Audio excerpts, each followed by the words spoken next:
the conceit of the game, or the whole background for your character, is that you're essentially Charon guiding people across the river Styx to their death. So you're a guide for various souls. And so all of these towns you're visiting contain souls, people who aren't capable of moving on yet. So there's something implied underneath every visit that you have, is there's a sense of limbo that people are in, both literally in terms of you are in limbo, and psychologically, because these characters cannot let go of something.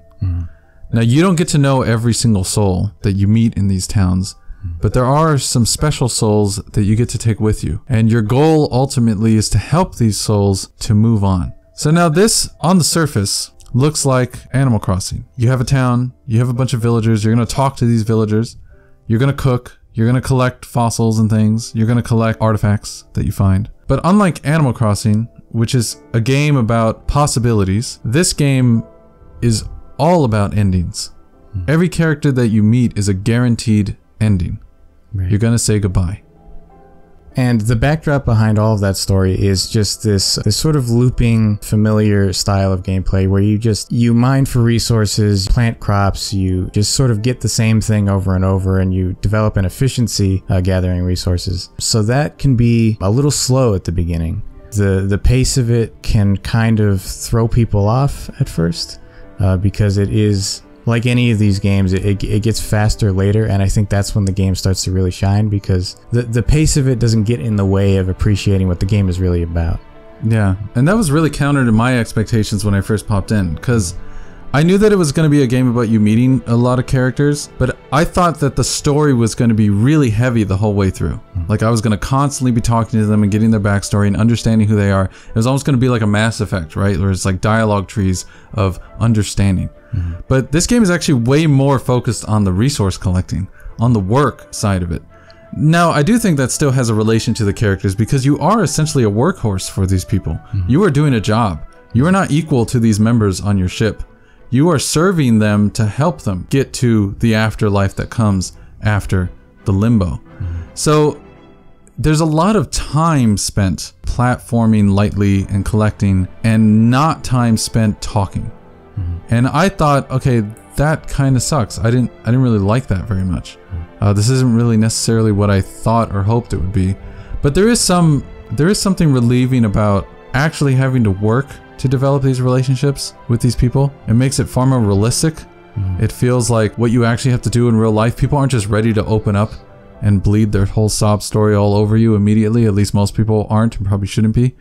And this game follows that rule of social interaction, where these characters need to actually kind of grow with you a little bit first. They need to trust you, and then they start to open up. Yeah, I think the way that the game kind of holds back and holds at a distance these interactions that you're looking forward to, naturally as someone who's curious about the characters, kind of works to emphasize that the characters are your main thing on the horizon that you're chasing, right? It's really more important than any of the daily grind and the mechanics, is that you are trying to serve these people, and in a way you're happy to do it. It doesn't feel like anyone's bullying you into serving them. It's more like, this is your job and this is the job you want. It's a big contrast to something like Animal Crossing, where your relationship to the characters that you meet in that game is more as equals. You are essentially just neighbors, and you're just delighted to, pass by each other every now and again, but they're not really, that's not your goal. Your goal is more about personal wealth. Right. Yeah, absolutely. Yeah.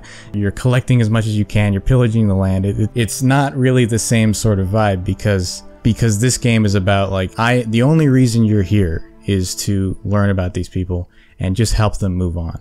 Yeah. So instead of being a self-oriented design, it's a other-oriented design. You're being selfless. You're giving always. All of your resources are in service of not your home, but their home on your ship, and guiding them and helping them. The gameplay itself, in terms of the actual platforming, it's simple platforming, right? You're not doing Mario-esque maneuvers through complex obstacle courses.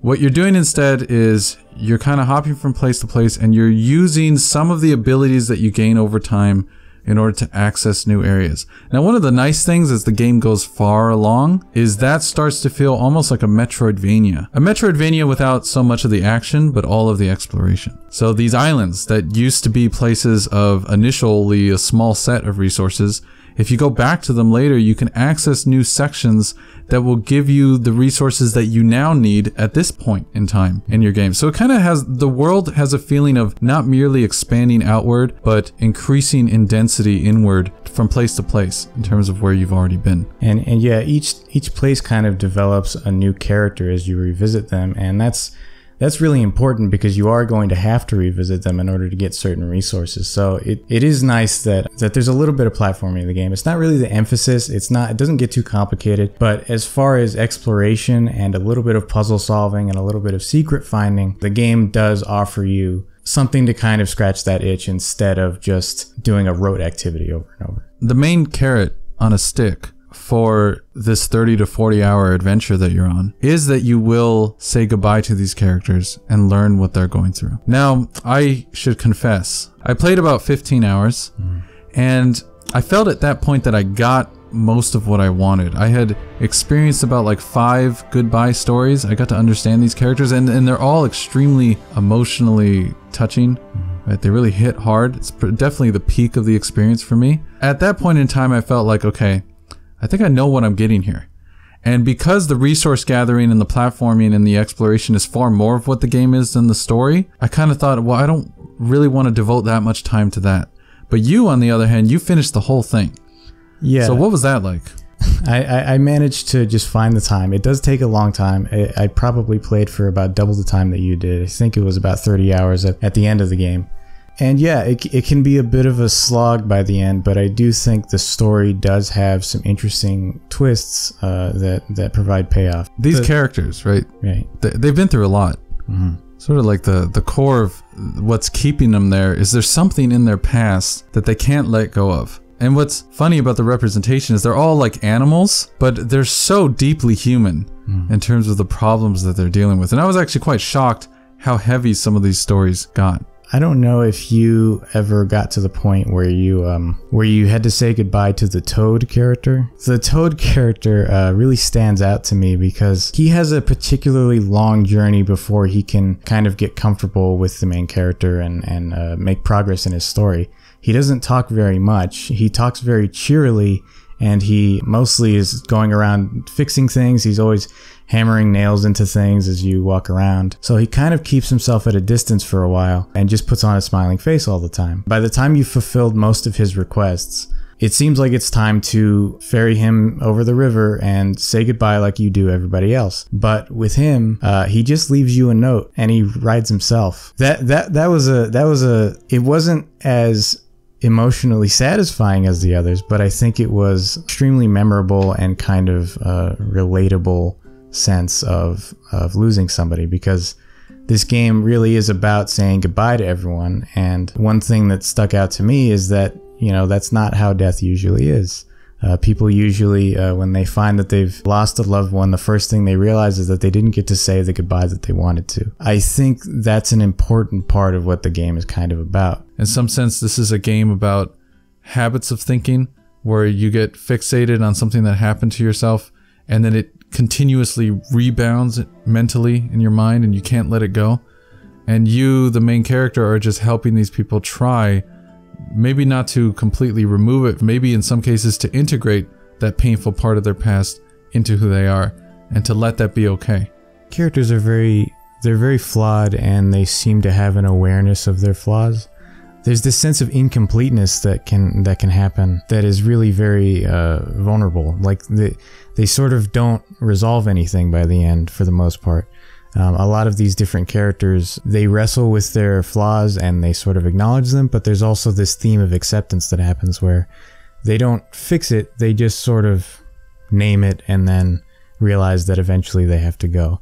They realize that they don't have infinite time to become a perfect person. There's kind of a beautiful message in there, I think, that I found very touching. And there are a lot of moments in this game, frankly, where I cried. The music is very affecting to me as well. And I think it's just really well written. Yeah, in many ways it mirrors the value of relationships in actual life. There's difficulty, in dealing with people's emotions, especially because their emotions could be so seethingly personal that can sometimes be hard to relate. But one important end result of committing to that relating, even when it feels difficult, is you might learn something about what you didn't expect in terms of who you are and your own barriers, your own mental hiccups and chasms. And so in that sense, it's a much deeper game than it might appear on the surface. It appears cartoony, and it actually is quite beautiful animation, and everything's charming, like through and through. The animal designs are great.